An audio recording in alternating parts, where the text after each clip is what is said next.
mempresentasikan tentang kebijakan dividen untuk memenuhi tugas mata kuliah Behavioral Corporate Finance. Perkenalkan, nama saya Roberto Danu. Perkenalkan, nama saya Diana Gistiar. Nama saya Diana Hiatanisa. Ya, selanjutnya kita ke materi. Baik, materi yang pertama yaitu ada pengertian kebijakan dividen. Dividen merupakan bagian dari laba bersih perusahaan yang dibagikan kepada pemegang saham sebagai hasil atas investasi yang telah mereka tanamkan.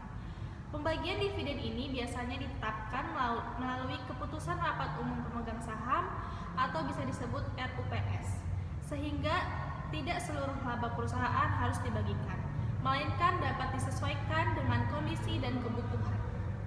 Kebijakan dividen adalah keputusan manajemen perusahaan dalam menentukan berapa besar laba yang akan dibagikan kepada pemegang saham dan berapa besar yang akan ditahan sebagai laba ditahan untuk membiayai kegiatan operasional maupun investasi di masa depan. Keputusan ini menjadi sangat penting karena menyangkut keseimbangan antara kepentingan investor yang mengharapkan pembagian, keuntungan, dan kebutuhan perusahaan untuk terus berkembang. Nah, jadi dividen itu adalah bagian dari keuntungan perusahaan yang dibagikan ke pemegang saham. Ibaratnya, kalau kita investasi di suatu perusahaan, nah dividen ini adalah hasil yang kita dapat.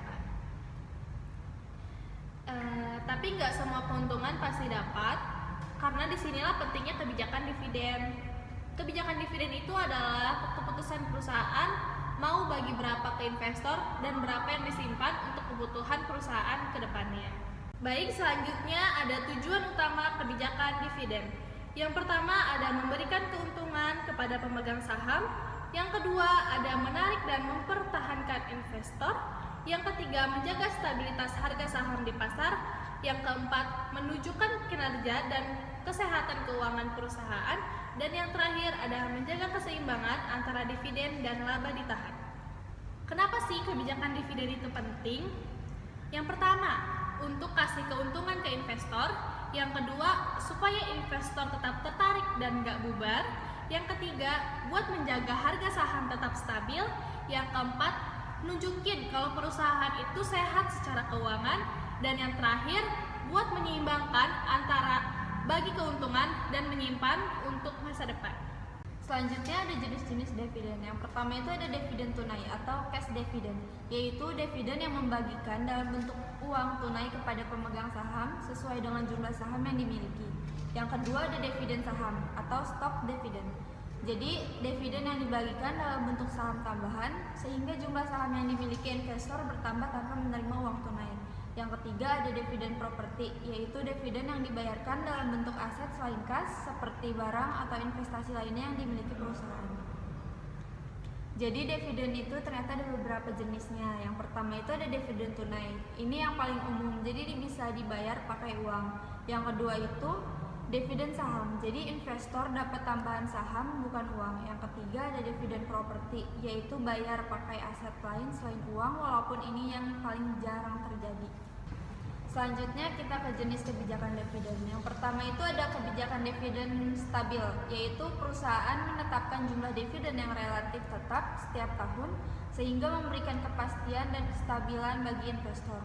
Yang kedua yaitu kebijakan dividen konstan atau dividen payout ratio tetap, yaitu perusahaan menetapkan persentase tertentu dari laba bersih untuk membagikan sebagai dividen, sehingga jumlah dividen akan naik atau turun mengikuti besar kecilnya laba.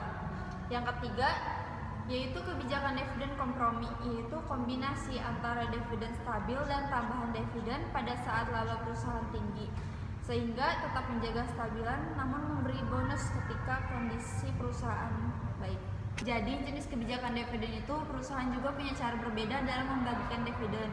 Yang pertama, kebijakan stabil. Jadi jumlah dividen setiap tahun itu hampir sama biar investor merasa aman. Yang kedua, kebijakan konstan. Ini dipakai untuk persentase dari laba. Jadi kalau labanya naik, dividennya juga naik. Dan yang terakhir yaitu kebijakan kompromi. Ini gabungan, ada dividen tetap tapi bisa ditambah kalau labanya lagi besar. Selanjutnya ada faktor yang mempengaruhi kebijakan dividen. Yang pertama itu ada regulasi atau peraturan. Jadi pembagian dividen itu harus mengikuti ketentuan yang berlaku, seperti hanya boleh berasal dari laba bersih dan diputuskan melalui RUPS. Yang kedua ada likuiditas perusahaan. Semakin tinggi kemampuan perusahaan dalam memenuhi kewajiban jangka pendek, semakin besar peluang untuk membagikan dividen. Yang ketiga ada tingkat pertumbuhan perusahaan. Jadi perusahaan yang sedang berkembang cenderung menahan laba untuk investasi, sehingga dividen yang dibagikan lebih kecil. Yang terakhir ada kebutuhan dana. Jika perusahaan membutuhkan dana untuk ekspansi atau melunasi utang, maka laba lebih banyak ditahan dibandingkan dibagikan. Jadi faktor yang mempengaruhi itu ada beberapa yang bikin perusahaan menentukan besar kecilnya dividen. Kayak yang pertama itu peraturan, dividen harus sesuai aturan dan diputuskan lewat RUPS.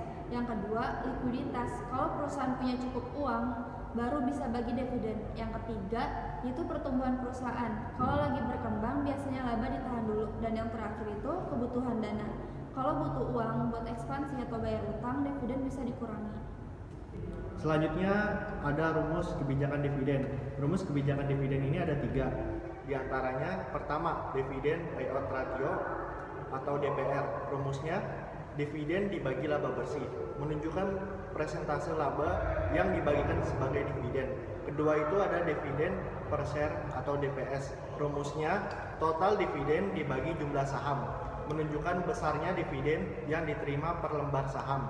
Ketiga itu ada earning per share IPS. Rumusnya laba bersih dibagi jumlah saham, menunjukkan laba yang diperoleh per lembar saham. Selanjutnya kita akan membahas contoh kasus kebijakan dividen pada PT Maju Jaya. Nah, berikut contoh kasusnya. PT Maju Jaya memperoleh laba bersih sebesar 2 miliar pada tahun 2025. Dalam RUPS, perusahaan memutuskan membagikan dividen sebesar 800 juta kepada pemegang saham. Sementara sisanya ditahan untuk ekspansi. Jumlah saham yang beredar adalah 1 juta lembar. Untuk memahami kebijakan dividen perusahaan, berikut perhitungan dan jawabannya. Pertama, menggunakan rumus DPR, dividen payout ratio.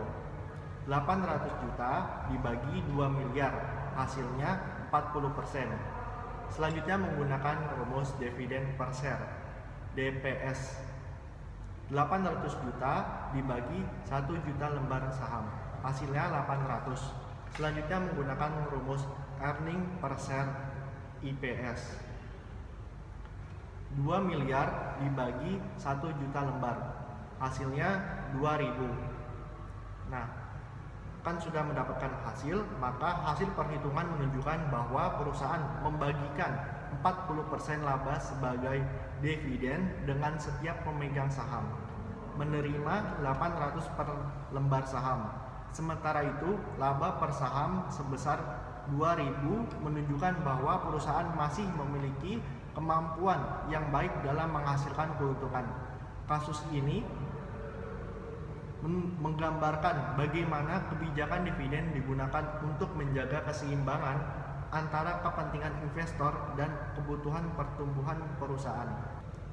Jadi kesimpulan pada materi kali ini yaitu kebijakan dividen itu penting banget karena menyangkut keputusan perusahaan dalam membagi keuntungan dan menjaga keberlanjutan bisnis. Demikian presentasi dari kelompok kami, kurang lebihnya mohon maaf, semoga bermanfaat bagi kita semua. Terima kasih, wassalamualaikum warahmatullahi wabarakatuh.